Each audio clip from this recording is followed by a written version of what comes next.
మంత్రివర్గ విస్తరణ ఇప్పటికీ దాదాపుగా రేవంత్ రెడ్డి గారు ఒక 32 సార్లు 33 సార్లు అది ఢిల్లీ వెళ్ళడం జరిగింది. సో వెళ్ళారు కానీ ఏం చేస్తారు అనేది ఎవరికి అర్థం కాలేదు. వెళ్ళిన ప్రతిసారి ఆశావాహులు ఈసారి మంత్రి పదవులు వస్తాయి, ఈసారి మంత్రి పదవులు వస్తాయి, ఈసారి చైర్మన్ పదవులు అందరికీ వచ్చే అవకాశం ఉందని కింది స్థాయి లీడర్ నుంచి పై స్థాయి లీడర్ వరకు అందరూ కూడా ఒక రకమైనటువంటి ఆలోచనలు ఉన్నటువంటి పరిస్థితి. కానీ వెళ్తున్నారు, మళ్ళీ నిరాశ మిగులుతుంది. సో ఈసారైనా అంటే ఉగాదికి ముందు లేదా ఉగాది తర్వాత అయినా సరే, కొత్త సంవత్సరంలో అయినా సరే, మరి ఎన్ని మంత్రి పదవులు ఎంతమందికి ఇచ్చే అవకాశం ఉంది? ఇందులో చాలామంది ముఖ్యంగా పేర్లు చాలా వినిపిస్తూ ఉన్నాయి. కోమటిరెడ్డి రాజగోపాల్ రెడ్డి గారు కావచ్చు, విజయశాంతి గారు కావచ్చు, తర్వాత అద్దంకి దయాకర్ కావచ్చు, తర్వాత మన వాకిటి శ్రీహరి, ఇలాంటి కొంచెం ప్రముఖుల పేర్లు వినపడతా ఉన్నాయి. సో ఏంటి సార్, ఏమనుకుంటున్నారు మీరు? సార్ ఇన్నిసార్లు పోయినా కానీ మంత్రివర్గం గురించి ఇప్పటి వరకు రాహుల్ గాంధీ గారు, ఏఐసి అధ్యక్షుడు, జనరల్ సెక్రటరీ వేణుగోపాల్ గారు, ఇన్ఛార్జ్ మీనాక్షి నటరాజన్ గారు ఎప్పుడు కూర్చున్న సంఘటన లేదు. ఇది మొదటిసారి దాదాపు 2.5-3 గంటలు కూర్చుండి చర్చించడం జరిగింది.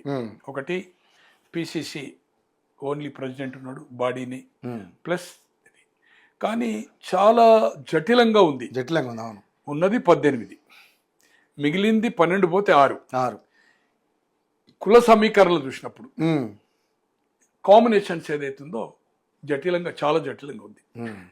సో ఇది ఎప్పుడు కానీ ఉమ్మడి రాష్ట్రం ఆంధ్రప్రదేశ్ ఉన్నప్పుడు ఫస్ట్ టైం ఎమ్మెల్యే అని కూడా మంత్రి కావాలని ఇక్కడ కోరుకునే ఒక సాంప్రదాయం ఉంది. ఓకే.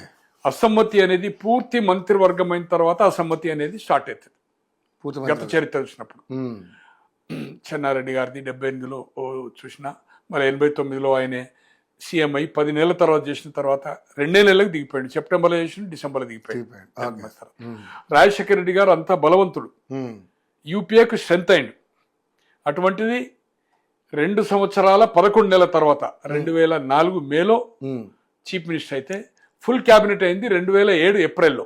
అంటే 2 సంవత్సరాల 11 నెలల తర్వాతనే పూర్తి మంత్రివర్గము ఏర్పాటు జరిగింది. సో ఇక్కడ ఇప్పుడు కూడా సీరియస్ డిస్కషన్ జరిగింది, షార్ట్ లిస్ట్ జరిగింది. 15 మంది ఉండొచ్చు, పేర్లది వేరే సంగతి. పత్రికలు, సోషల్ మీడియా, ఎవరికి ఇష్టం వచ్చిన వాళ్ళు చేస్తారు. బట్ షార్ట్ లిస్ట్ అయింది. ఇక్కడ ప్రాబ్లం ఏంటంటే ఈ మ్యాజిక్ ఫిగర్ మోర్ దాన్ 60 రావడానికి కోసం ఆ రోజు ఇక్కడ వ్యూహకర్తగా ఉన్న సునీల్ కనుగోలు కానీ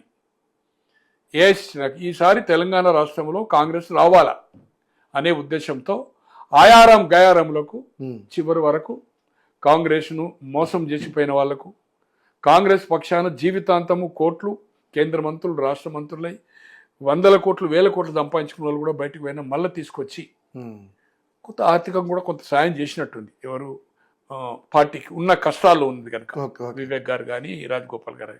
అప్పుడు చేరినప్పుడు మేము చేరడము టికెట్ ఇంపార్టెంట్ కాదు, మాకు మంత్రివర్గంలో కూడా అవకాశం ఉందని అడిగినట్టుంది. ఇప్పుడున్న మంత్రివర్గంలో 12లో ఆయారం గయారమైన పొంగిలేటి కానీ, తుమ్మల గారు కానీ, జూపల్లి గారు కానీ ముగ్గురైన ఈ ఇద్దరికి హామీ ఇచ్చినట్టు. ఈ ఇద్దరిని అడ్జస్ట్ చేయాలనేది మాట ఇచ్చిండ్రు కనుక ఇవ్వాలనేది వాళ్ళు డిమాండ్ చేస్తున్నారు.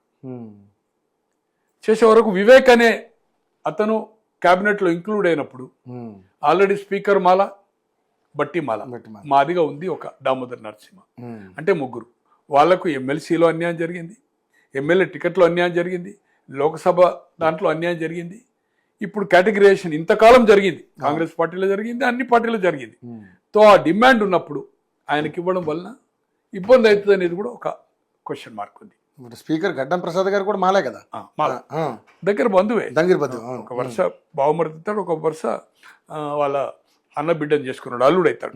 అన్న వాళ్ళ పెదనాన్న మేన కోడలు చేసుకున్నాడు, అక్క బిడ్డనే చేసుకున్నాడు. కృష్ణ అని వెంకటస్వామి గారి అన్న కొడుకు వివేక్ వాళ్ళకి అన్న అవుతాడు, పెద్ద నాన్న కొడుకు.